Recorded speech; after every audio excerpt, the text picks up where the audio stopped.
میں Kulsoom Hina Buzdar senior administrator government girls high school Sokar آج ایک انتہائی اہم ایشو کی طرف توجہ دلانا چاہتی ہوں، بلکہ میں اس بات کو ہائی لائٹ کرنا چاہتی ہوں کہ میں اس وقت کتنی کریٹیکل سچویشن سے گزر رہی ہوں۔ میری عزت، جان، مال، میرے بچے، میری فیملی کی جان کس قدر خطرے میں ہے۔ میں بہت زیادہ ہراسمنٹ کا شکار ہوں اس ٹائم۔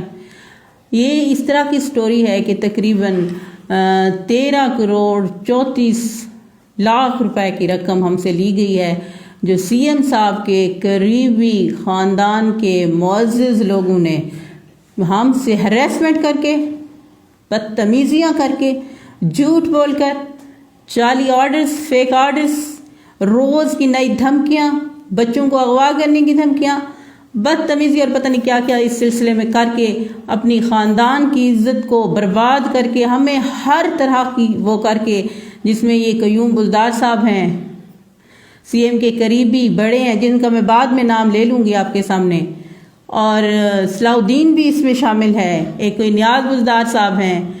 ان لوگوں نے زچ ذلیل کر کے لوگوں کی، غریب لوگوں کی پیمنٹس ہم سے وصول کی ہیں، جس کی نہ تو ابھی تک ہمیں ریکوری ہوئی ہے اور نہ ہی ان کے آرڈرز وصول ہوئے ہیں۔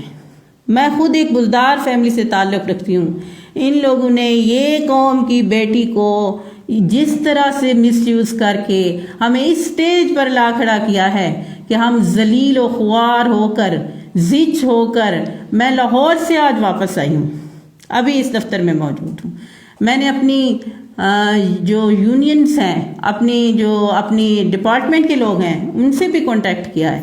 وہ انشاءاللہ، اور اس دفتر کے تھرو سے میں میسج دینا چاہتی ہوں وزیر اعلیٰ صاحب کو، وزیر اعظم صاحب کو، اپنی پاک فوج کو، خدارا ہمیں اس ظلم سے نجات دلائیں۔ ہم متاثرین کا کیا جواب دیں؟ کہاں جائیں ہم؟ اتنی ہیوی اماؤنٹس ہم کہاں سے دیں؟ میں اپنی جیولری تک بیچ کے لوگوں کو ابھی تک تو دے چکی ہوں، مزید مجھ میں نہ ہمت ہے، نہ سکت ہے، نہ ہمارے پاس کچھ اب بچا ہے۔ خدارا اس ظلم سے نجات دلائی جائے۔ ہم بہت پریشان ہیں، میں بہت زچ ہو چکی ہوں، اس میں اور بھی ہیں ان کے کوئی قریبی۔ یہ کس طرح کا ہم نے تو خوشیاں منائی تھیں کہ یہ ہمارے علاقے کے جو ہے نا سی ایم صاحب بنے ہیں۔ میں صحیح بات کہہ رہی ہوں، میں اس وقت جی سی یونیورسٹی میں تھی، میں نے لوگوں کو کھانا کھلایا تھا کہ ہمارے بزدار صاحب وزیر اعلیٰ